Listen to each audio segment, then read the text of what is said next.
All right, guys, Bitcoin coming in at 41,379. A little bit of a dumpage, actually a little bit up from yesterday, but that's not the main story. The main story is a continuation of what we talked about yesterday, that Bitcoin continues to show weakness, and you can't deny that. High of 45,000, then we hung out at 44,000, then we dumped down to 40,000, and now we're kind of in that $41,000 range.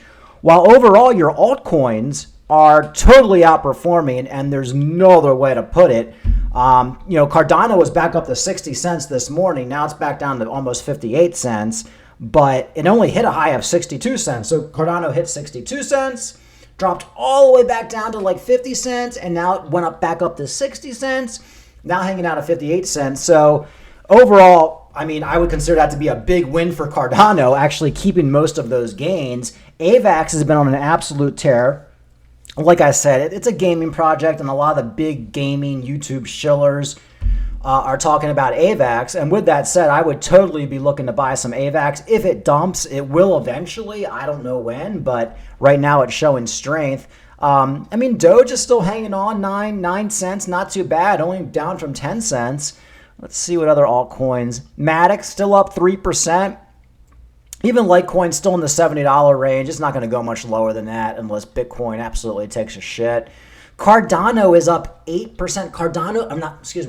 VeChain. VeChain, which was at 2.5 cents just a couple days ago, is almost up to 3 cents. So what are we seeing here? We're seeing exactly what we talked about for the last 6 months on this channel, or the last year, or however long I've been making YouTube videos, that Cardano will pump first, it will level out, and then your altcoins will one by one start pumping.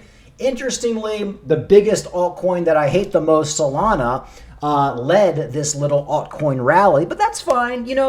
I told you guys I'm not a big fan of Solana. I did buy a few Solana just so I could play around with on MarginFi to get that possible airdrop, and I have accumulated over 100 points so far on MarginFi. And I'm thinking about creating a few other wallets as well. So, Solana, whatever. It's not my favorite coin, and I know it's a big Sam Bankman-Fried pumper. But if I can get some airdrops from it, fine. I'm not going to be hating on a bunch of projects right now, especially going into the bull market, because almost all of these projects are going to make people money. So again, VeChain did nothing for the last couple months. Now it's pushing 3 cents again. So going from a penny and a half a few months ago, we're going to almost be at 3 cents. And then before you know it, we'll be at 5 cents. And we're just going to go from there little by little. Let's see what else we got that's pumping. Essentially every altcoin is essentially holding on or pumping. Let's see where Theta is.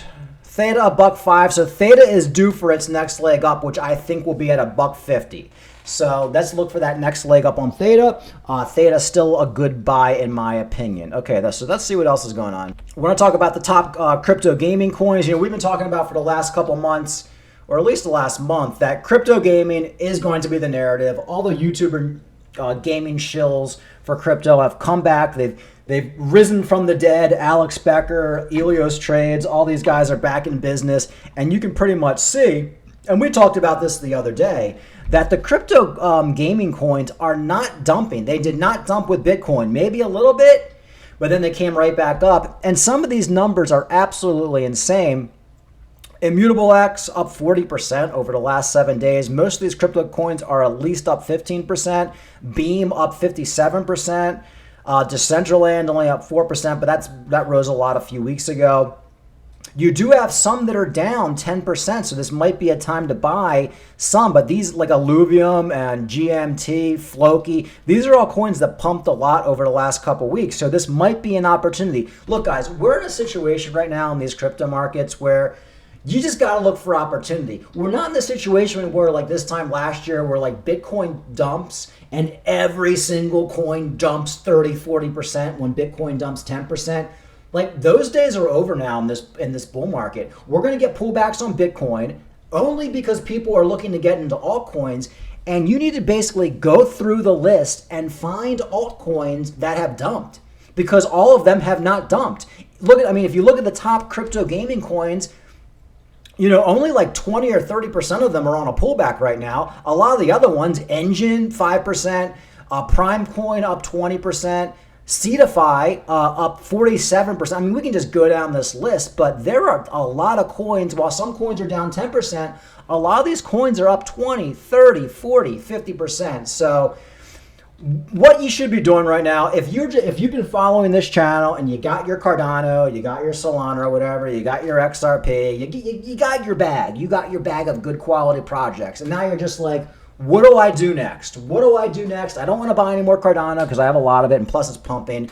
I don't want to buy any more Solana because the fucking thing, went from $8 and now it's at $70. What should I be buying? Well, if you have your bag of good quality coins, these gaming projects, like we talked about, are the place to be, in my opinion. All you got to do is Google top gaming tokens and just go down the list. And if you don't have any, find one that dumped, do a Google search on it, make sure it's not a scam, look at their Twitter, see what's going on. Are they active? Do they have a good community? And you should be looking into getting some of those coins. Not only that, we talked about the farming for airdrops on MarginFi using Solana. But another thing I want to talk about, going back to Cardano, Cardano meme coins and just projects on Cardano have been doing absolutely crazy as well. Here's this thing right here. Top Cardano gainers for the last month. And of course, there's hundreds of projects on Cardano. But look at this. I mean, some of these projects, SNEC, I wish I bought SNEC. I didn't. I'll probably buy some just for the fuck of it, even though it's up so much. But some of these coins up 150%. This coin on Cardano is up 785%. CGI coin. Hunt coin up at 109%. You can go down the list. I haven't heard of any. I've heard of Hosky, the Charles Hoskin coin. That's up 52%. I mean, guys, this is the place to be. I mean, I'm sure these coins are going to have a pullback at some point, but these are just the top gaining coins. If you just go down the Cardano list, Cardano associated coins, I mean, I'm sure you'll find some that are basically not doing all that well. I don't know, go down the list, Google it, see if they have a Twitter, see if they're a legit project, and put some money into it, because these coins, even though they're already up a couple 100%, this time next year, they're going to be up thousands of percent, in my opinion. This is only the start. Now, of course, they're going to see major pullbacks. It's going to be volatile. You could buy, for example, SNEC tomorrow, and it could dump 50%. I have no idea, and that's why I've been holding off on buying SNEC. I thought about buying SNEC 2 weeks ago, and now it's up 100 fucking percent. So I probably won't be buying it. Now, the thing is, to buy these coins, these Cardano coins, you're going to have a Cardano wallet. You have to use a DEX. You can't get any of these on exchange.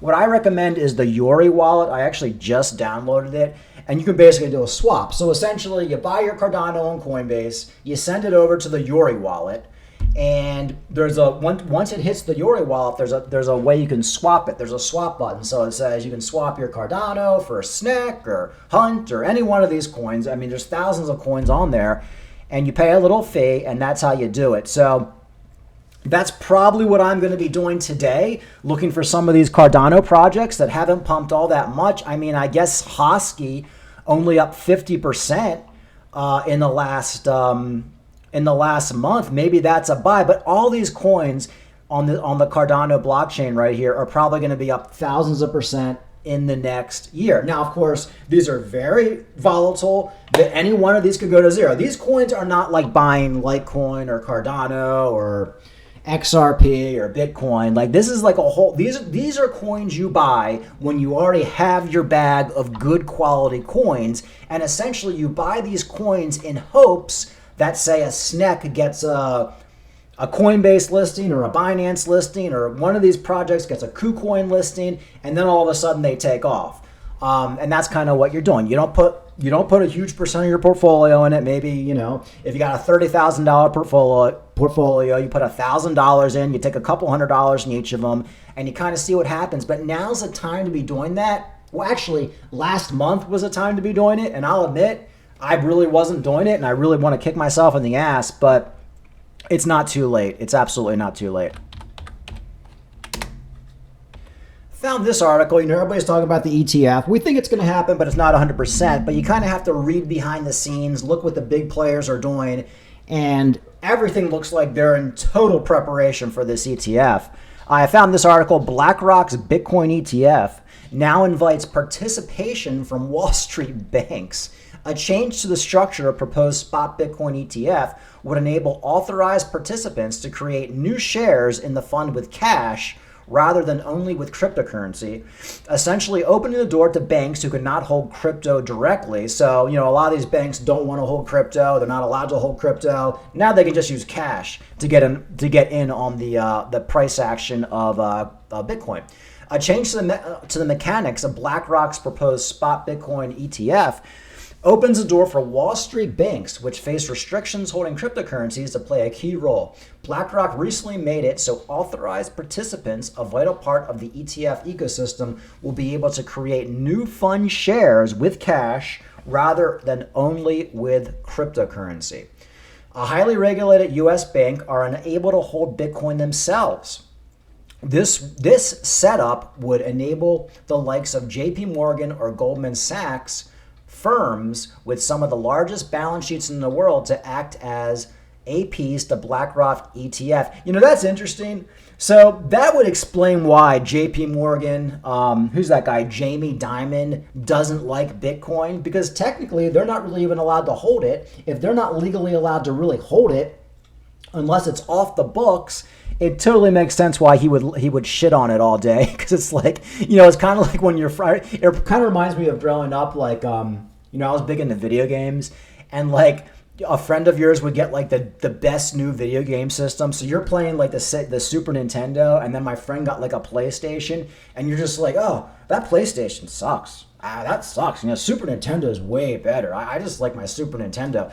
And like and then you get older and you realize, well, that was just because I was jealous and I wasn't allowed to have a Super Nintendo, or I wasn't allowed to have a PlayStation. So that's essentially what Jamie Dimon's doing. They're not allowed to hold it. They're not allowed to have it. So they basically just shit on it. So that makes sense. Anyway, so it does look like we talked about before. They're just everything. All the gears in the background are preparing for this ETF. Is it already priced in? Could that pump of 45,000 been the funds already know they're getting the ETF? Sometimes it's like a sell the news type thing. I don't know, possibly. I mean, I could see us getting that ETF approval. Retail money floods in, we go up to $50,000, and then a big old dump happens. So it is very possible that ETF news is priced in. But like I said, the interesting thing going on with crypto right now is, while Bitcoin is definitely taking a breather, everybody's taking their money out of Bitcoin and buying these altcoins, which you only see happen in a bull market. That's like the telltale sign. I've made videos about this over a year ago. The telltale sign you're in a bull market is when Bitcoin dumps and the altcoins don't dump, because that's people in the bear market. People sell their crypto, they keep it in cash, they cash out. In a bull market, people sell their Bitcoin and then they put in the altcoins. It's been happening for 12 fucking years, and it's not going to change anytime soon. And as you can see, while some altcoins are down, most altcoins are up. All right, guys, that's pretty much it. Everything looking good. Like and subscribe. Talk to you later.